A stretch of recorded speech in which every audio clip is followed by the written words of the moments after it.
This is TJ of AIM Global. You're watching Daily AIM.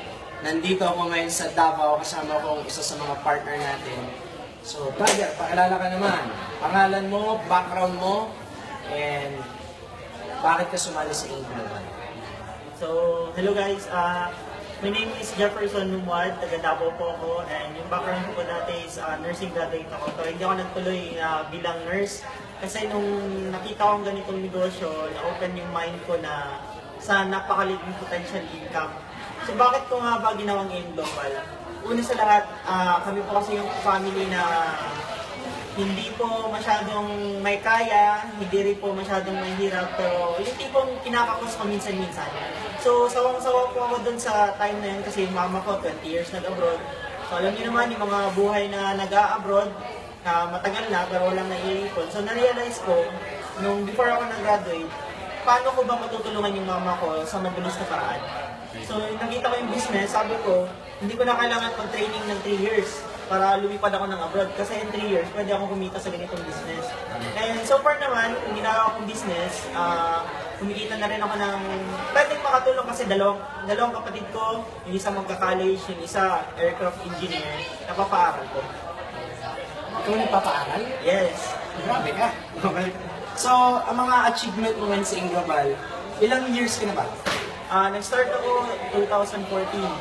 2000. Going 3 years. Ngayon, Okay, so ano na yung mga na-achieve mo ba sa AIM Global? Ano po siya yung na-hit ko na rin yung Millionaires Club, yung Global Ambassador. At the same time, na-hit ko to, pero gamit ko lang yung online. So, na-hit din namin yung nakapag-record na din kami dito sa office, 116 global package, isang kakutan. And then, 116 na pay-in. yes, One day. yes, 116. Binili namin last January 11 lang. And then, soon to be out, yung brand new car ko na Toyota Fortuner. So, abangan nyo na lang. Sikreto muna kung kailan.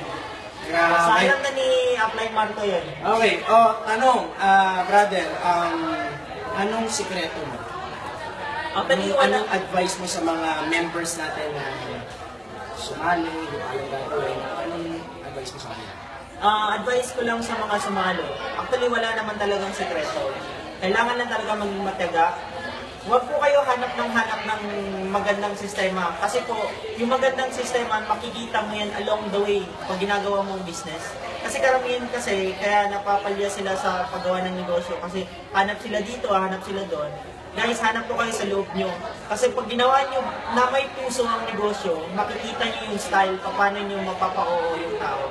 Be consistent, do the business every day, dream big. Alamin mo kung bakit mo ginagawang AIM Global. Kasi yung iba, hataw ng hataw, wala namang goals. Know when to celebrate. At the same time, be grateful sa lahat na natatanggap mong blessing. Maliit man o malaki, magpasalamat ka sa Diyos every day. Kasi pag natutunan mo yan, unending yung blessings na natatanggap mo. Wow, lalim ah. Pero ano ang advice mo naman sa mga nanonood sa atin na hindi pa kasali, hindi pa member, tinitingnan na nila tayo sa online parati, ba't ba nila kailangan sumali? Yun, guys, I'm very excited na invite kayo lahat, lalo na sa mga napresentan na-invite na ng AIM Global. This year is a good start, lalo na January. Napakahaba pa ng taon, 12 months po yung pwede kayong mag-decide, pero why not decide now? Kasi sa bagong kitaan ng AIM Global, mas na-excite kami. Kasi tulad ko, kumikita ako ng 6 figures a month, lalo na ngayon sa online. Lalo na sa mga friends ko na go online. Same lang tayo ginagawa, nagpo-post tayo, nagpo-comment, nag-share. Why not pagkakitaan nyo ang pag-Facebook? Kasi ako po, kumita ako, nabago buhay ko sa Facebook through AIM Global. 6 digit per month. Gamit lang ng Facebook. Grabe ka, brother. So again, this is TJ Villanueva. You're watching Daily AIM.